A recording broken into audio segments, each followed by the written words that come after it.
Thank you, Dave. I'm so grateful to be on your show. Well, thank you. How can I help?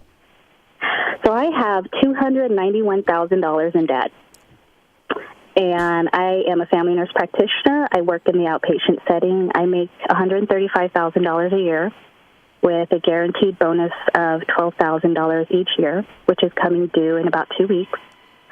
I am also currently finishing my doctorate in nursing practice.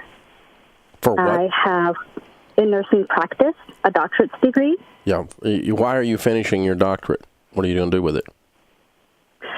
So I would like to teach at the graduate level with my doctorate degree. Yeah, that would allow you to do that. Also, okay.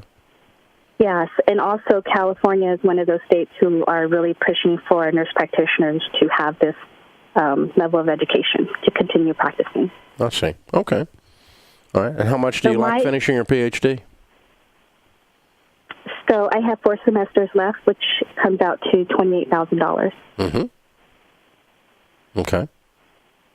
So my question is, because it hasn't been pushed into the law yet that I need this degree, should I continue the degree or should I postpone it? And what do I do with my $12,000 bonus? You continue with the degree because it's what you want to do with your life, and it actually does have an application. It has nothing to do, because you want to teach, and to teach you're going to need a PhD. Mm-hmm. Not because we're worried about what California is going to do with nurse practitioners. It's not the motivation in this situation, because that's not your goal anyway. Right?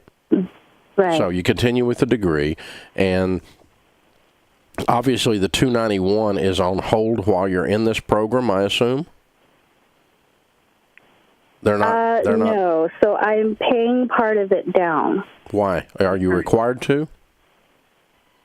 Well, $25,000 of it is consumer debt. Oh, I thought it was student loan debt. Okay. No, $25,000 is consumer debt. $78,000 is student loans. I have $8,000 left on my car, and I have $180,000 on my house. Oh, I thought you told me I had $291,000 in student loan debt. Okay. Oh no, okay. Okay, so you're working baby step 2, of which $78,000 is student loan debt. Correct. Okay. Now, so what I would do there is I would budget to pay cash for the PhD. And with what's left over, I'm going to work the debt snowball as fast as I can. Obviously, $28,000, that slows you down, but you're making $150 a year with everything.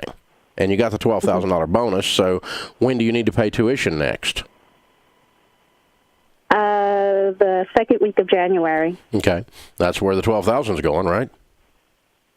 Okay. I mean, you need 28 to finish the PhD. Did I hear you right? Yes. This is 12 of it. So now you need to save up the next 16 in time to be able to pay it, in time to continue your track, right? And also living on a very, very tight budget, paying down your other debts. But we're not going to borrow money to finish the PhD. We're going to cash flow the PhD. Okay. And I would just stay in there and get it done. I mean, you're only, what'd you say, 4 semesters away? I'm 4 semesters away. I'm 30 years old. I have a baby on the way in 3 months. Okay. But I can do it. Okay. So are you married?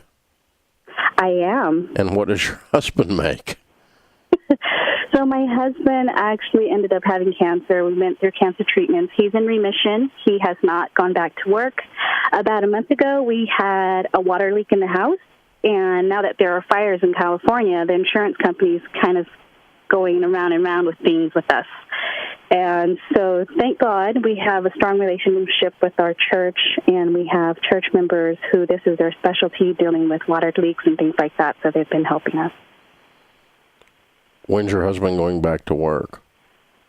So my husband does not have advanced education like I do. We figured even if he went back to work, the income that he would be making would just cover daycare. Oh, so he's going to stay home with the baby? Yes. Okay. Okay.